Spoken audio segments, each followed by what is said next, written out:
In a couple of days, the Tour de France will start again, basically the biggest race of the season. And I think it's going to be an interesting tour, despite the fact that it's almost certain that Pogacar will win it and that Vingegaard will come second. You got some very interesting riders riding the Tour this year, like Del Toro, Lipwich again, Seixas, and Remco making his comeback. So I think it is going to be very interesting to watch. But it's almost certain that Pogacar will win it, because Pogacar and Vingegaard are both very consistent. Like they almost never fall ill, they never crash out, and they're always on the form. So yeah, it's almost certain those two guys will once again finish 1 and 2, with Pogacar being the clear winner. I think people are slightly overrating Vingegaard, basically living on hope in that he can make it a duel. But I think Pogacar is basically untouchable, because he's even better than last year, and already last year he was something else. And like Vingegaard is better than last year as well, but he's just not as good as Pogacar, I think. I think there's going to be like a 6 minute gap between the two of them. I'm hoping I'm wrong, that it's a more interesting fight for the victory, but I fear Pogacar will run away with this one. Then I got Del Toro on third, because I think it's going to be a fight between Del Toro and Lipowicz for a third place. I just think Del Toro is more versatile and has a higher ceiling than Lipowicz. Lipowicz is more like a slow burn, big engine, but I think at the end of the day, Del Toro will just outmatch him. Got Seixas as well for the podium spot, but it's kind of hard to rate Seixas at the moment. Aside from the fact that he's the youngest of them all, he's also had like a weird Dauphiné. He started the Dauphiné well enough. Like the first stage, he attacked, and Del Toro did not manage to gap him. Just managed to hold Seixas his wheel. So yeah, he was aggressive there, and maybe it was even stronger than Del Toro at that moment. But then he crashed out. To be honest, it doesn't look that bad. It just looked like his hand needs some time to heal. I don't think it really will affect his form that much. But people are already like making it sound like his tour is basically over and he should maybe aim for the Vuelta. But I think that's not true.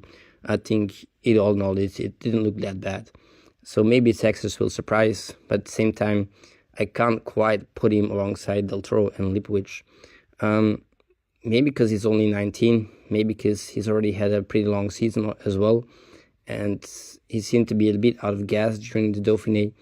But maybe that's just the looks of it and not reality of it. Maybe he really will be on form, and at which point he probably, if he's truly on form and he can handle 3 weeks, he might beat out Del Toro for third place. I just don't quite see it this year.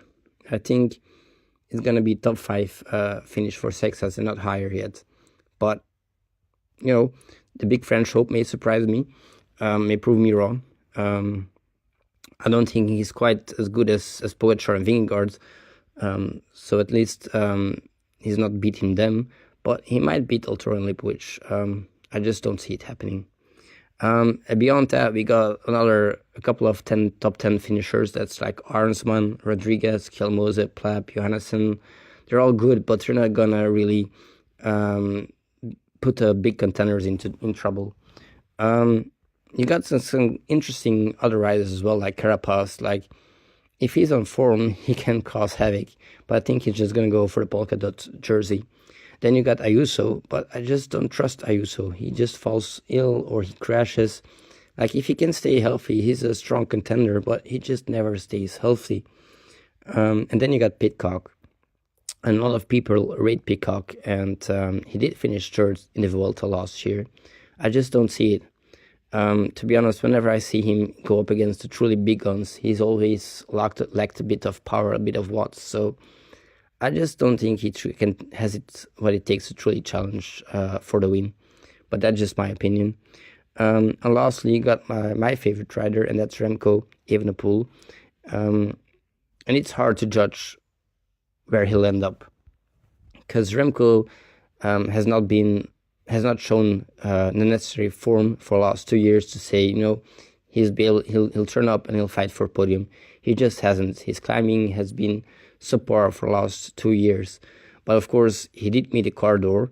He did crash hard and needed to come back from that.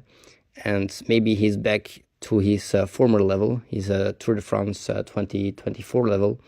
And if that's the case, he's definitely in for a shout out for a fight for the podium. But it remains to be seen at what level he'll show up on. He talks a good game. He says his prep has been perfect, that he's managed to lose weight while keeping his power, and that he'll be arriving at the Tour in a much better shape than he was last year. And I'm hoping that's the case, because I would love to see it, Remco battling for the podium. It's just wait and see with Remco. It would be nice to see him in yellow, because the first stage is team time trial, and Red Bull is definitely in for the victory. Like, there are other teams that can win as well, like UAE, Visma, Lidl, but Red Bull has a good chance of winning that stage. So it wouldn't be nice to see him come back in yellow after going out of the Tour in a whimper last year. But, I hope Remco surprises people, even though the odds are slightly against him, if you're being honest.